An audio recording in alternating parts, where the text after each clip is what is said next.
this computer. So ladies and gentlemen, the first time we are meeting for this 90-day momentum challenge. So this is an excerpt from the book Atomic Habits, Why Small Habits Make a Big Difference. And we are starting reading this chapter, just segments of it. When you have time, please go back and read the entire chapter and make your own highlights. But let's share together here some of these tidbits. So it reads in very simple, straightforward language, which is how James Clear writes. The difference a tiny improvement can make over time is astounding. It's a very basic statement, but really makes a difference. He borrows this graphic that has been around for a long time. And this graphic connects with something I read about recently, that excellence is incremental for a while before it becomes exponential, such that initially when you start making improvements, it doesn't seem like there is much happening. But then it gets to a point where it becomes exponential, where that 1% difference on day 30 might be so small compared to the difference that it accumulates to day 90. And you can imagine what that would do by day 360. And same thing happens with declining. When we neglect some simple disciplines that we can perform every day, gradually the decline accumulates. Habits are the compound interest of self-improvement. I think compound interest is one of those concepts we really know well. Habits are the compound interest of self-improvement. This is where I think the education system cheats us. I think too much of our time in school is spent writing notes than actually understanding what we are studying. I think if I was judged in high school on the basis of the quality of my notes, I should already be qualified to proceed to university by Form 2 because I have excellent notes with all colors in there: green, red, blue, black, except nobody takes my notes into the exam room. You walk with your brain into the exam room. The habits that build our mind are probably some of the most important habits, so that it doesn't matter what books you've read. Are you practicing them? It doesn't matter what books I have read, what I know. Am I practicing it so that it becomes visible in my life? The next line I have highlighted there, it's only when looking back 5, perhaps 10 years later that the value of good habits and the cost of bad ones becomes strikingly apparent. Let's carry on some of the areas that I highlighted.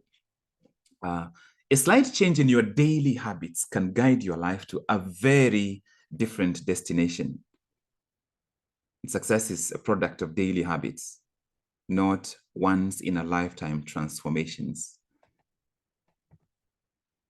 I don't know whether it's true for you. If the resolutions I had in 2008, if they had all come to pass and I sustained the kind of life that those resolutions resulted in, I can't even imagine, how quickly I would have progressed to where I wanted to. Except those resolutions were the same ones in 2009, 2010, 2011, 2012. I don't know about you, but there are some resolutions I carried through for so many years until I got to a point of saying, I am done with this.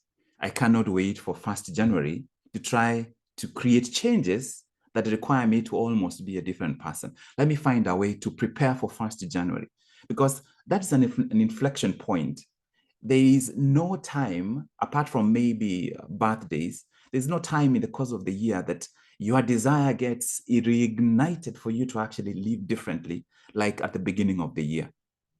So preparing for that beginning becomes so important, except at the beginning of the year is not the time to make any drastic changes. You build up to it. And hopefully, after you build up to the new year and you cross with momentum, then you sustain it throughout the year. Success is a product of daily habits, not once in a lifetime transformations. You should be far more concerned with your current trajectory than with your current results.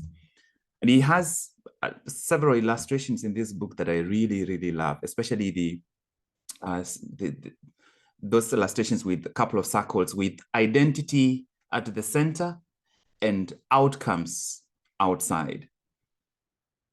One of the biggest shifts I think anybody can make in their life is to start working towards identity-based changes.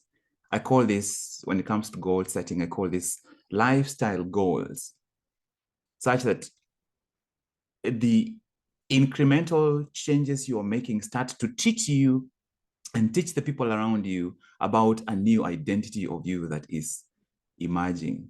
And it's the slight changes. A slight change in your daily habits can guide your life to a very different destination. I can't even explain how profound such a simple statement really is. Success is the product of daily habits, not once in a lifetime transformations. You should be far more concerned about your current trajectory than with your current results. Your outcomes are a lagging measure of your habits. Your outcomes are a lagging measure of your habits. There's another book that I love, which talks about 4 decisions and this concept of lagging measures, where what you do, the front end, is more important than what you get, such that if you become so attached with what you're getting, the outcomes, you can actually be stuck, you can be discouraged, you can begin to edit your goals and narrow them down and start to shrink from opportunities because you're so focused on what is going to be the outcome. And yet the only thing you have control over is what we call the leading measures. The lagging measure is the outcome, the results you're getting. What you have control over is the leading measures. Are you trying to learn a new instrument? How many repetitions have you been able to put in? Are you trying to learn a new language? How many hours or minutes are you putting into practicing that language? The leading measure in terms of what are the inputs you are directing towards the goal or pursuit or the identity you want to build. If you take care of the input, the output will take care of itself. The output is the lagging measure.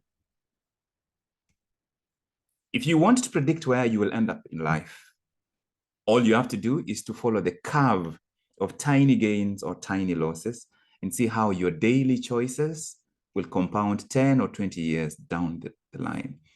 And that is consistent with that graphic that we had seen at the beginning, where 1% improvement over time can create exponential difference. Time magnifies the margin between success and failure. It will multiply whatever you feed it. Good habits make time your ally. Bad habits make time your enemy. Habits are a double-edged sword. Bad habits can cut you down just as easily as good habits can build you up. This explanation struck me so much that I found myself thinking about it for a long while. An ice cube seated on a table at 10 degrees, nothing happens. 26 degrees, nothing. 28, nothing. 29, nothing. Then the temperature hits 31 degrees, 32 degrees, and it melts. Have you ever come so close to achieving a goal or maybe an opportunity opening up, but by the time the opportunity opened up, you were not available or you were not ready? Because sometimes when opportunities come, it's too late for you to prepare. 1 degree shift. 1 degree shift. That's what I'm seeking in my life. What are the 1 degree shifts that I can make? The leading measures, things that I can control. What is that 1 degree shift that I can make? I don't know when that 1 degree shift will be required. If I'm at the 1st degree, 2 degrees, 8 degrees, 18 degrees, 27 degrees, I hope I can start from the beginning and just continue moving. so that I don't miss my opportunity for that 1 degree shift that will actually unlock, that will melt my cube. I don't even know where that cube is. Just need to be ready. Breakthrough moments are often the result of many previous actions, which build up the potential required to unleash a major change. I know this next highlighted statement. Cancer spends 80% of its life undetectable. Then it takes the body over the body in months. I have had many patients. I started practicing medicine in 2010. I have had many patients who you've been seeing them every year or every 6 months, and they're doing okay. And then suddenly, out of nowhere, they suddenly have cancer that has spread everywhere. And this is just that small shift that happens. Breakthrough moments are often the result of many previous actions, which build up the potential required to unleash a major change. Habits often appear to make no difference until you cross a critical threshold and unlock a new level of performance. I am sure you do, or maybe you don't, but I know the valley of disappointment. I know the valley of disappointment. I particularly remember when I was initially studying for a board certification exam that would allow me to go to the US to practice medicine and training to specialize. My goodness, you have done this maybe 2 months of studying for 3-4 hours every single day, and you still feel like you're not making progress. And yet you have already invested so much, you've already built momentum. But when you are in the valley of disappointment, it doesn't feel like it. It feels like there's nothing moving. You are at 22 degrees, 25 degrees of your cube, and it feels like nothing is happening. And unfortunately, if you stop at 25 degrees, you go back to zero. The next time you need that cube to melt, you have to start afresh. The valley of disappointment. How do you coach yourself out beyond the valley of disappointment? How do you stay on track despite the disappointment? When we start, just the next statement I really love, you expect to make progress in a linear fashion. And it's frustrating how ineffective changes can seem during the first days, first weeks, even the first months. As you pursue momentum these 90 days, it's going to be frustrating. It's not just you, it's everyone. It's going to be frustrating. You are going to start out with so much enthusiasm. Week 3, week 4, you are like, I don't know what is going on. You feel like giving up. You just have to commit in advance that the goal, you may not control what happens in so many facets between now and end of January. If you show up daily, if you show up, by showing up means you do what you commit to. If you do that daily, you will get into the valley of disappointment, and it will feel discouraging. You will be disillusioned, but you keep showing up daily. I promise you, almost to a person, by mid-December, you will be at such a momentum that it will be unbelievable. In 2016, I did a 90-day challenge where I started on 1st December. Unfortunately, the peak of my valley of disappointment came just around Christmas time. And then, of course, I took a few days off to celebrate Christmas. The melting of my cube was canceled. By 1st of January 2017, I was back to where I had started. If you show up daily, given the kind of timing we now have, you will most definitely be through much of that valley of disappointment. That is the pain when you are lifting weights. That's where the pain is. You get to that point and go past that point. By the time you start the new year, you are going to be on the upward trajectory. The most powerful outcomes are delayed. The most powerful outcomes are delayed. Don't you wish you started off and the most powerful outcomes are the first things you experience the first 2-3 weeks? But that's not how it works. The most powerful outcomes are delayed. But the reassurance is that the most powerful outcomes will show up. I just need to keep up on my trajectory, on my journey.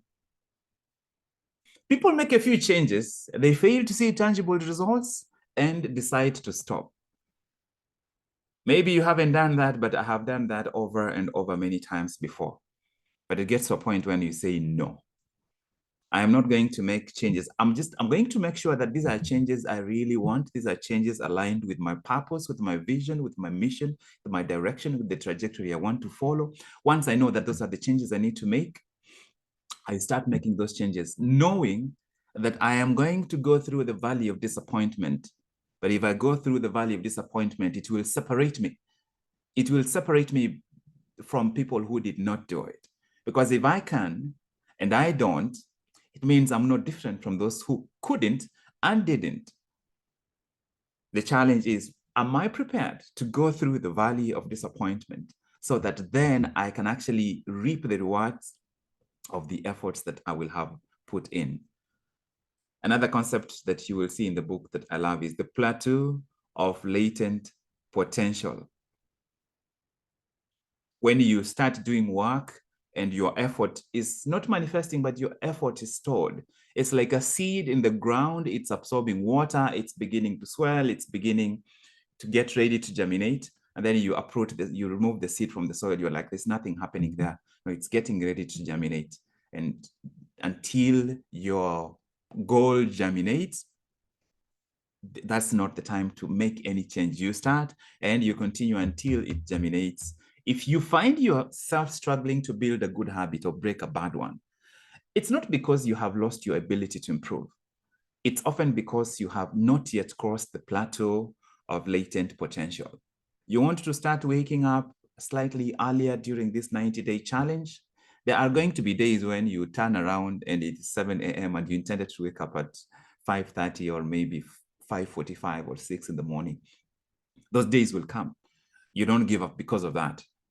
Your goal is to try, if, for example, you sleep in something that you have planned you will do every day, your goal is to make sure you don't skip more than one day.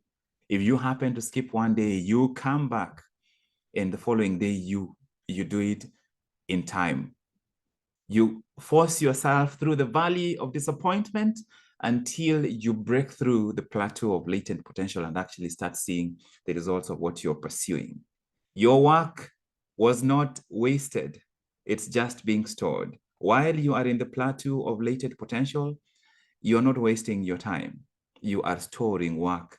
You are heating up the cube. You are getting to 17 degrees, to 20 degrees, to 27 degrees. You don't know when your 32 degrees will come, but you are storing your work. And when you reach that critical inflection point, it's that cube is going to melt. When you finally break through the plateau of latent potential, people will call it an overnight success. Except breaking through that plateau of latent potential sometimes can take several months. It can even take years. Is it important enough, the goal you're pursuing? Is it important enough for you to stick with the pursuit you are on until you break through the plateau of latent potential? And sometimes you go back into the valley of disappointment more than once. You can go there, you break through, you go there, back there, you break through. You keep moving, just like a marathon runner. You keep moving. Your muscles are going to hurt at some point. If your muscles don't hurt, you're not running a marathon. If what you're going for comes easy, you are not aiming high enough. If where you're running to, you arrive quickly, you are not going far enough. These are the tests, because this is what is going to separate you from having pursued and gotten to where you are going from somebody who never even tried. Mastery requires patience. Mastery requires patience. When nothing seems to help, I go and look at a stone cutter hammering away at his rock, perhaps 100 times without as much as a crack showing in it. Yet at 101st blow, it will split in two. And I know it was not the last blow that did it, but all that had gone before. Every time I read quotes that have a similar theme, I think, for example, of Barack Obama. People remember him for the DNC convention speech he gave in 2004. But can you imagine how many speeches he had already been giving?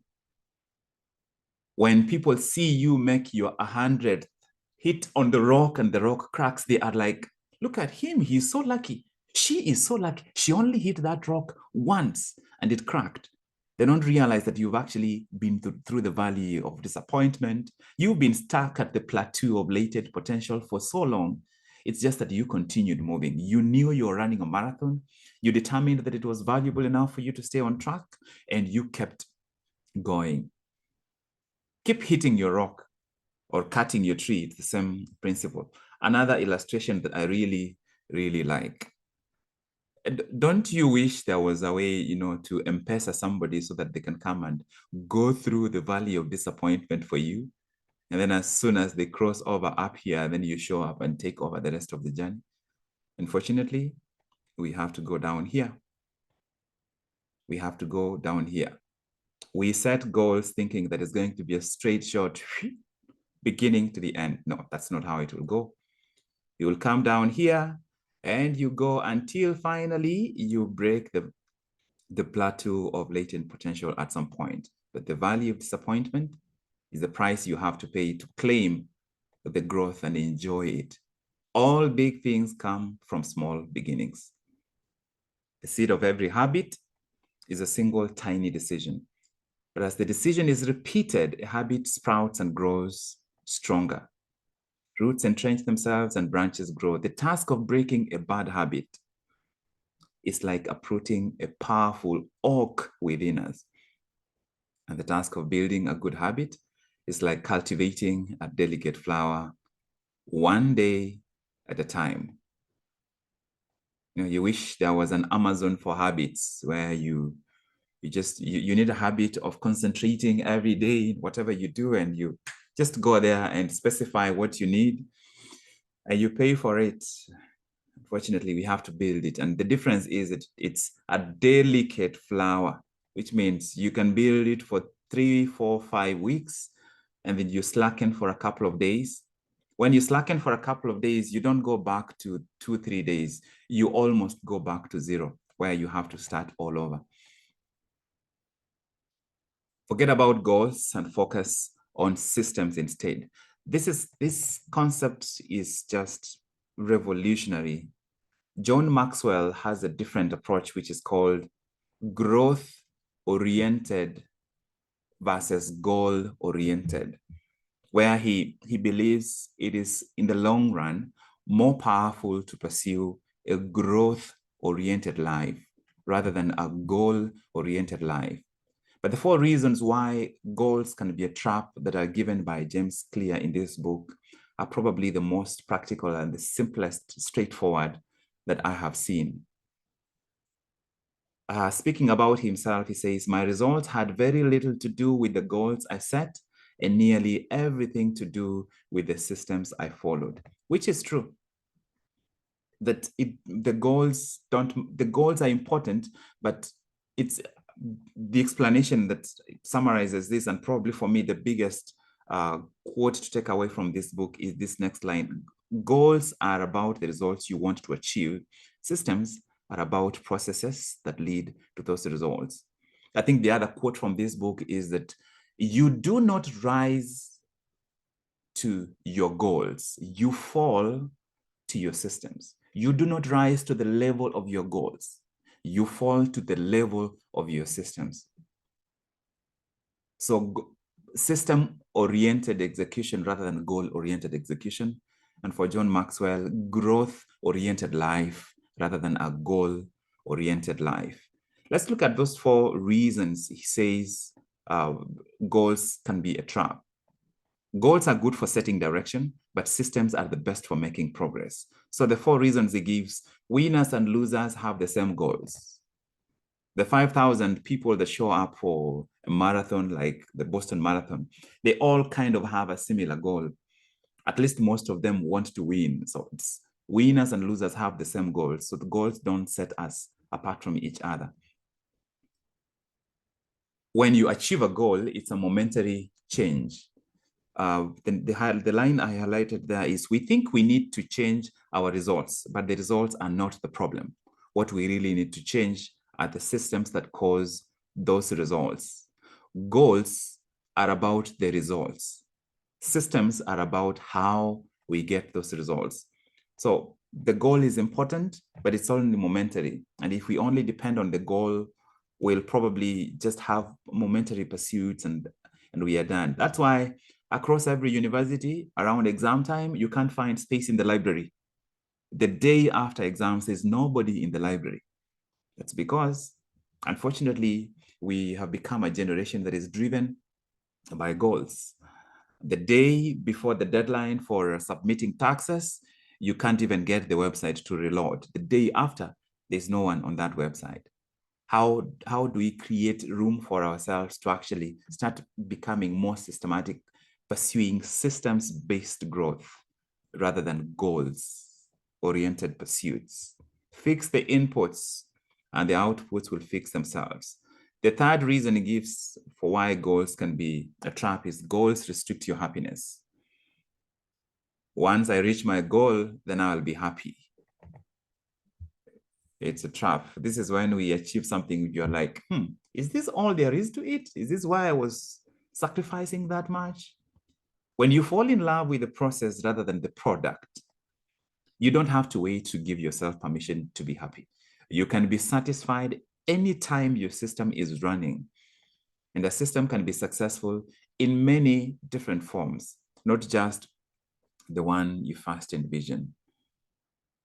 Finally, goals are at odds with long-term progress.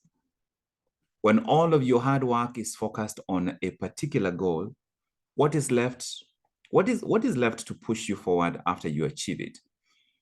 That's exactly what happens in most educational institutions, because you have a population of students who are just focused on completing exams and that's it.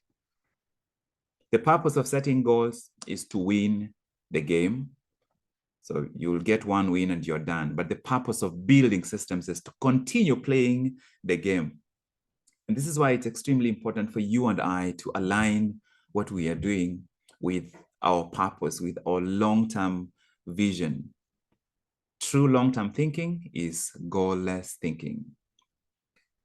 Ultimately, it is your commitment to the process that will determine your progress. I think we will leave it there.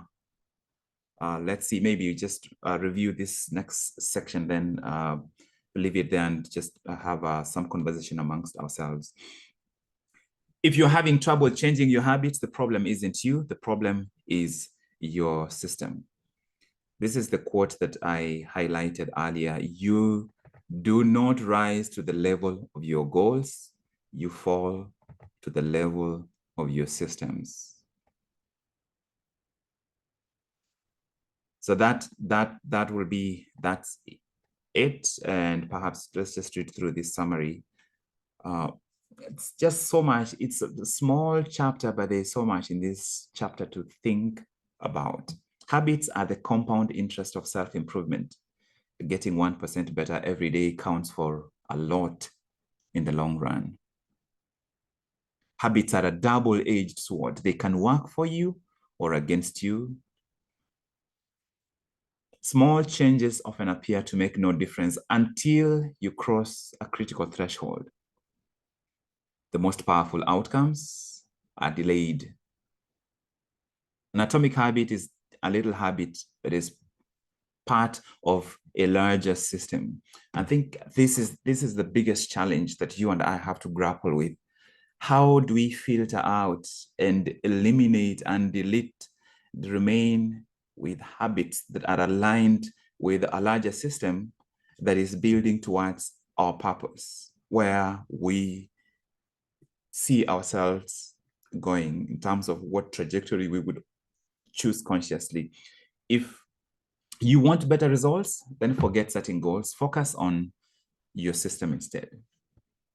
And of course, this iconic quote, you do not rise to the level of your goals. You fall to the level of your systems. You do not rise to the level of your goals. You fall to the level of your systems. I will stop sharing this book right there. This is a chapter to read more than once. In fact, not to read. This is a chapter to study from this book. I'm going to stop sharing there and we get back to having a conversation. I'm going to open it up for a couple of minutes. We won't have a long meeting here, and see if there is anyone at this point, anyone who would like to share an overall goal that you are pursuing during this 90-day challenge.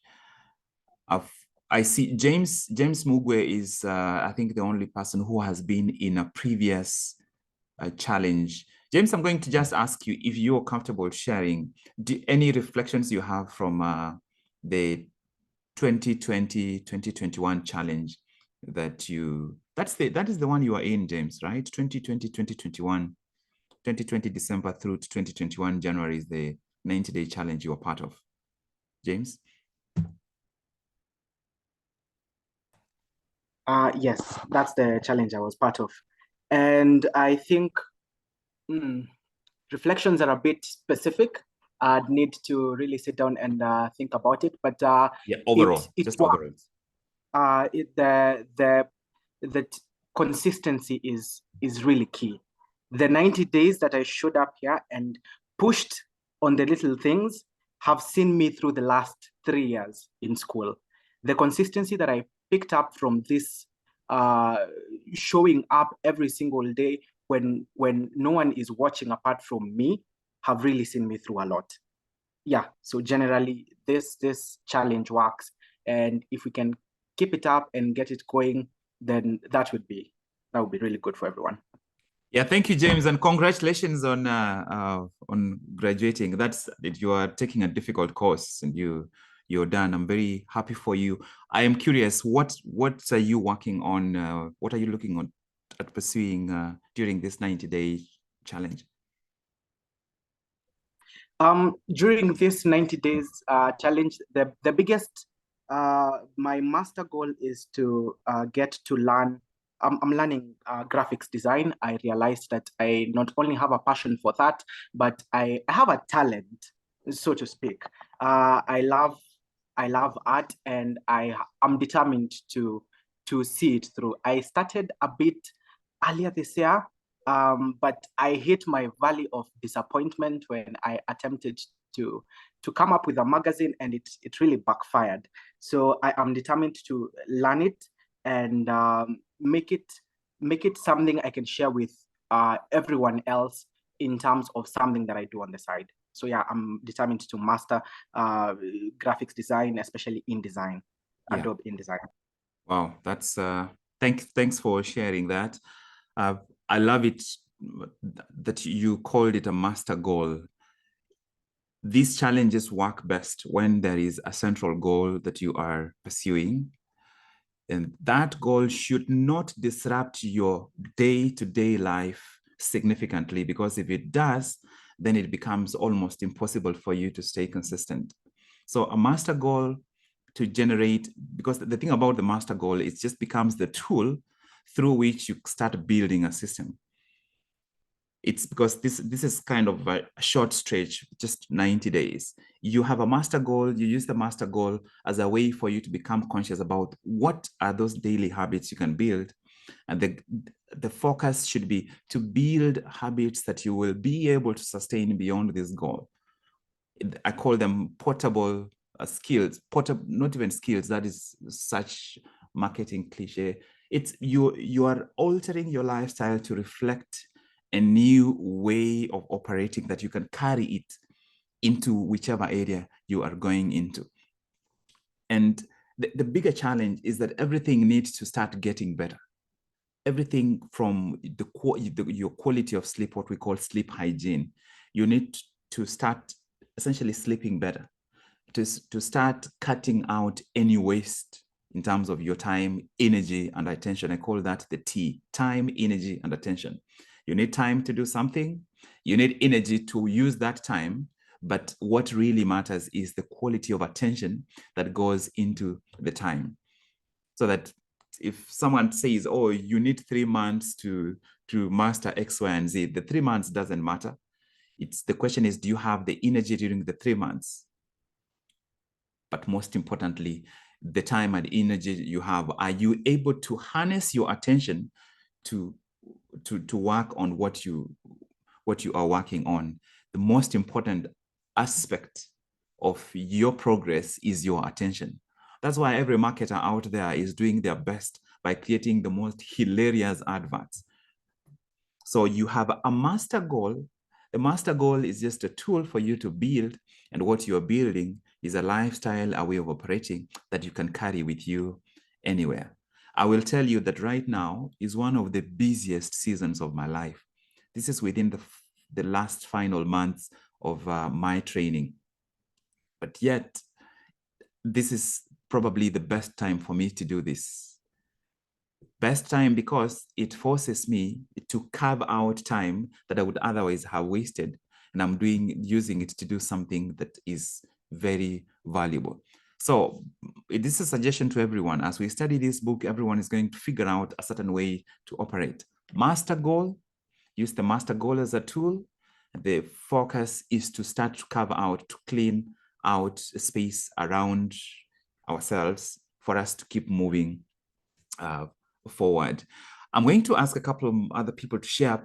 You're just sharing, what are you working on? What are you focusing on? And that's we use that as a way to reflect together, because we are going to be a community, a very tight-knit community by the time we finish. Is there anyone who would like to go ahead and share before I volunteer you?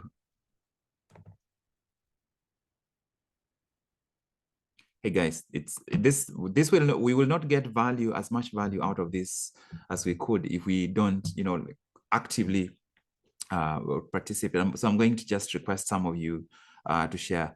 We've Marcy, what is your main goal during this 90 days? If you're in a place where you're able to share. Okay, thank you, Doc. Hi, everyone. For me, currently, what I want to really focus on during these 90 days of momentum is more of personal development. This is majorly because I have a huge assignment ahead of me as a training specialist. So I really want to polish up on what I have as a person. Being it a passion, I want it to be on the other end of assisting the community around me. So I'm really focusing on that to be a better person. And when I'm executing on my goals, I do not have to really sweat over it, but I want it to be a lifestyle for me. So I think for the 90 days, it will go a long way before now I get to the year 2024. Thank you. Thank you. Thank you, Marcy. That's an amazing goal. Congratulations on your growth. And thank you. Thanks for the upcoming journey. Marcy has been in several of the programs that I was running when I was in Kenya, from public speaking to, we used to have emotional intelligence classes, goal setting. So I have seen your growth, and it's. Thank you so much, Doc. Yeah, it's exciting to see. So I think you will find so much value, especially in not reading but studying Atomic Habits and implementing. I think it's going to definitely contribute to something valuable to you. Thank you for sharing, right. Mercy. Ken, I have no order. I'm just selecting some of you guys to just share. Ken, are you available?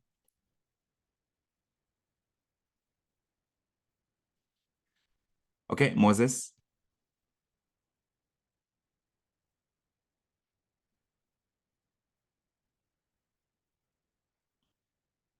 All right, Charlene.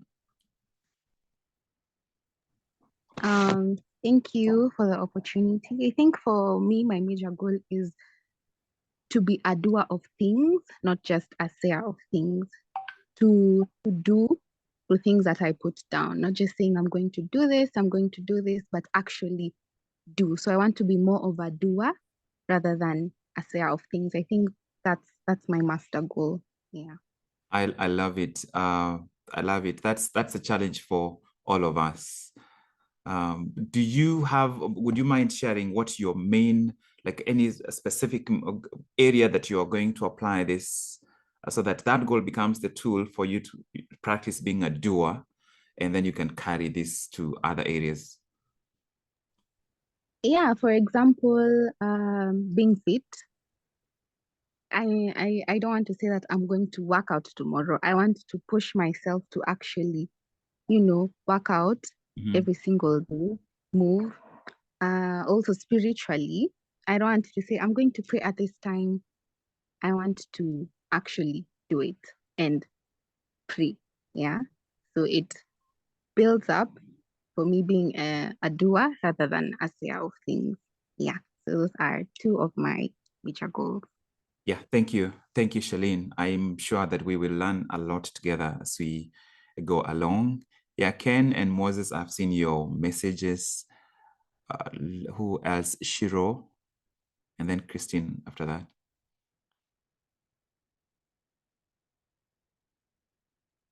Shiro, are you able to share? If not, Christine?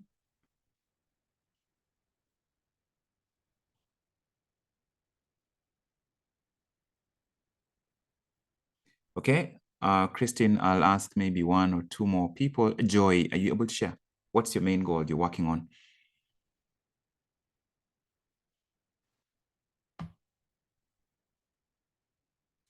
Okay, we will stop the interactive component right there. We have a participant named user. Tim, would you be able to share?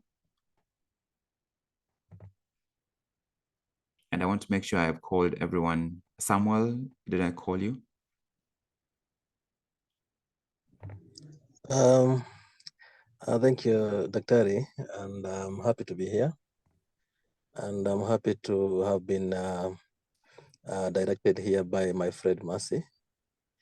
So I'm excited about this entire the 90 days challenge. And my main goal is to develop a routine that I will be able to follow seamlessly in my health living. I want to keep fit without having to strain myself, but by having a routine that I will be able to follow and achieve my goal. Rather, I want to create a system that I will be able to help me achieve the goal of health living. And also,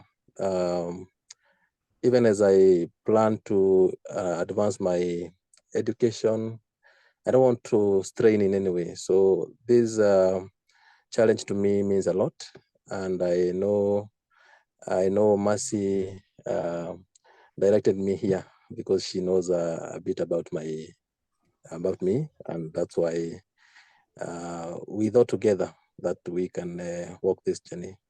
So thank you so much for everything.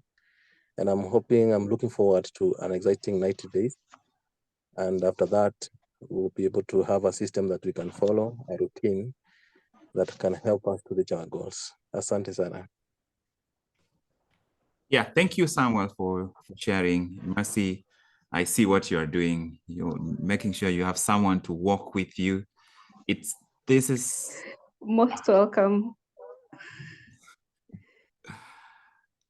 Yeah, that is a tool, a simple tool that will actually, it's the value of disappointment can be very, very quiet and very heavy. So we always need other people. I have two people who are not participating here, but who I'm working with, and they are so far ahead of where I am that it keeps pulling me just by interacting with them.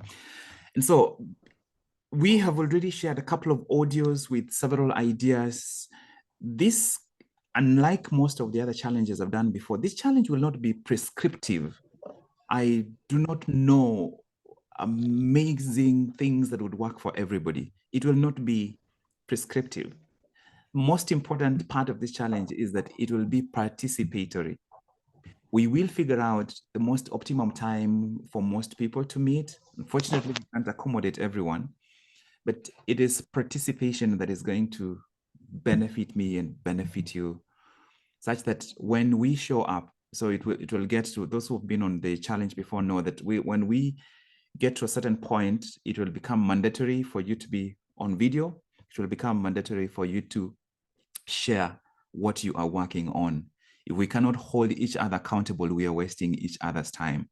We are not doing lectures where we come in and listen to someone else talk and we walk away. No, we are showing up to build community, to collaborate, and also share ideas out audibly, because that's how we essentially create a third shared mind that is way more intelligent than any of us can be by ourselves.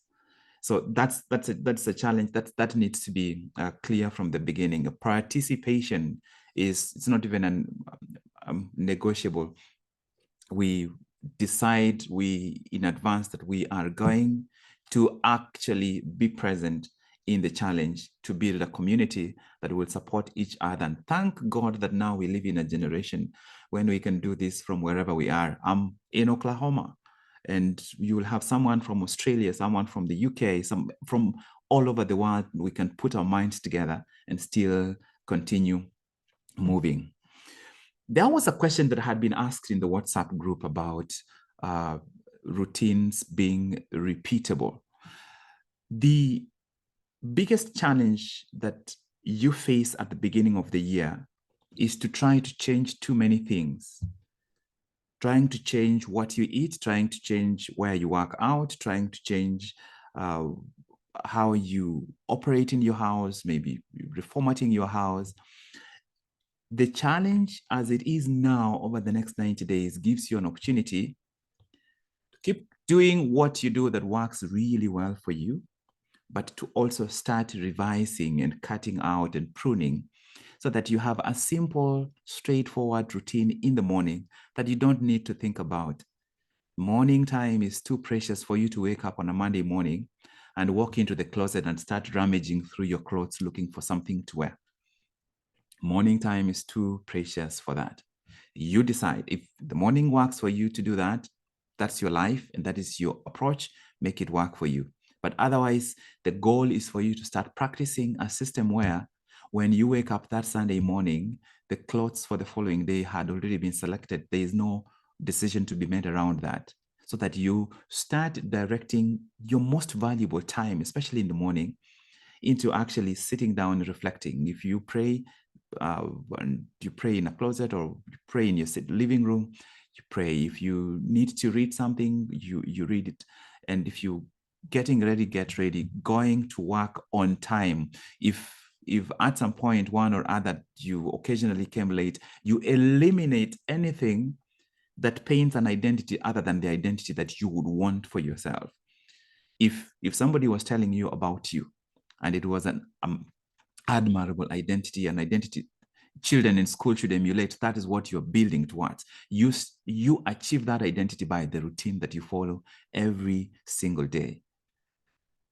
One of the things I'm going to emphasize over and over: sleep, quality of sleep, being able to actually go to bed on time so that then you are able to wake up on time, getting off your screens in a good time, preferably an hour or two. So these are things that you can pursue. Will it work for you? I don't know your circumstances. I just know that it's something that I am committed to working towards, creating a routine that is as healthy, as productive, and as effective as possible, so that as I start making progress, I do not become hindered by very simple things. There are the two books I suggested, Atomic Habits and 7 Habits of Highly Effective People. If you were to read just one, just make it the Atomic Habits, make it Atomic Habits and go through Atomic Habits. You have the YouTube link. There is a way to download an audio version from the YouTube link, or maybe you can just download the entire video, have it on your phone and listen to it as many times as you can and see what ideas you are able to pick, and therefore you are able to utilize on a day-to-day basis. We are already about an hour in. I do not want these sessions to be long. The goal will be to get down to doing them within 30 minutes. I hope that this as a beginning has given you some kind of initiative and add a bit of fuel. And if you are still on the edge whether you want to do it or not, you hopefully can jump write in so that we can do this together. So the two things that I want to reemphasize again is active participation. That's going to be required, and that's at some point everybody has to be on video so that you see who you're interacting with, so that we are all present. If we are present for 30 minutes or 40 minutes, we are actually present because we have chosen to be present. And the second thing is I will probably maybe allow it another week. Then I will create a different WhatsApp group so that everybody who believes that they are committed to actually go through the challenge to the end, cross over. And you cross over, it's like you are joining it at a level of commitment that no matter what happens, you're going to pull through to the very end. And at that point, then we will probably get rid of the current WhatsApp group that we have. This is voluntary, but it's I think an amazing opportunity. Since we started, I was looking forward to getting it started. Since we started, I cannot wait to see where I will be end of December and then end of January when we at the beginning of the first month of 2024. Because we are already about 1 hour in, I'm going to end this there. I have recorded this. I recorded a segment of this session, which I will share. And then in future, we will probably record some additional segments as long as everybody that is on gives consent that we do so. So unless there is any question, I'm going to end this session here. Any question, any comments? I will allow maybe 2 or maximum 3 comments from anyone who would like to make any comment, then we will close it up.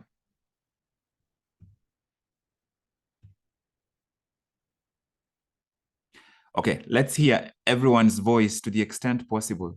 Just say your name, preferably your full name. We've already heard from, no, we'll just go through everyone, starting with Christine. Hi, Doc. Thank you. I was unable to unmute earlier. That's okay. So my name is Christine Ariga. Yeah, Nairobi, Kenya. Thank you, Christine. Nice to meet you here. Next, Moses.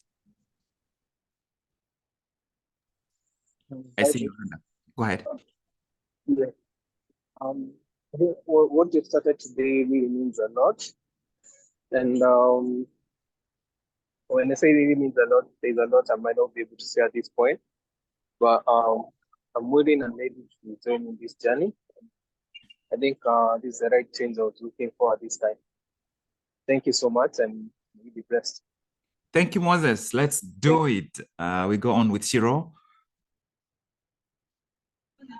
Good evening, everyone. Hi, I'm Phyllis Wanjiro. I'm so excited about this journey. I'm excited about everything I'm hearing, and I'm just looking forward. Yeah, thank you, and have a nice weekend. Thank you, Shiro. James, can you speak again? We like your voice. Thank you. This is James Mogire from Nairobi, Kenya. I'll talk about what I really took away from today, and it's that one thing we're working on at this time becomes the tide that carries all boats. You won't be able to work on all your goals, but that one thing you'll be able to shift that discipline into everything else. Thank you, James. You always have a way with words, and I love it. Joy. Hi everyone, my name is Joy Jambi. I am happy to start this challenge. For me already it is already challenging, but I'm looking forward to push through and to force until I make it. Thank you, Joy. Ken?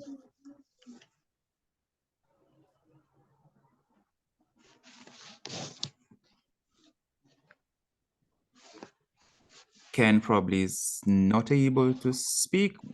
We've spoken to Moses. Samuel, we've spoken with Samuel a couple of seconds ago. Charlene, again, please.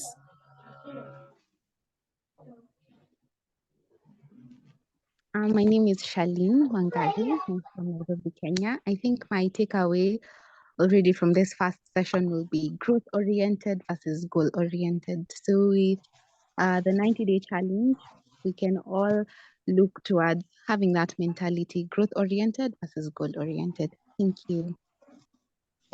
Thank you, Charlene. We have a participant called User. Do you mind speaking up, please? Let us know who you are.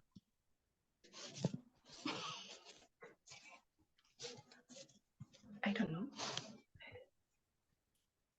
User. Hi everyone. Hello. Hi everyone. Yeah, we can hear you. This is Isaac Dhuku from Nairobi, Kenya. Sorry for that. I came a bit late. That's all right. But I'm looking forward to more of that. Thank you. Yeah. Welcome to the challenge, Isaac. Mr. Thuku. All right, guys, I think we have covered everyone. And of course, my name is Job, and I'm excited to join this challenge. So let's do this again Saturday. We'll communicate, we'll figure out the most appropriate time. It turns out we recorded most of it. Is there anyone on this call who is uncomfortable with allowing the other participants in the WhatsApp group to see this content? If there's anyone uncomfortable, it will not be shared publicly. It will just be on maybe a YouTube channel, and only the people in the group will have access to it. All right, I will presume at the count of 1, 2, 3 that no one has any misgivings. That will be it for today, guys. I wish you an amazing rest of your weekend, and I'll see you again on Saturday. But in the meantime, stay active in the WhatsApp group. In about 7 days, we will move to a smaller group where anybody who joins is because they are joining to participate actively. That's it from me and the 90-day Momentum Challenge. My name is Dr. Job Mogire. Goodbye.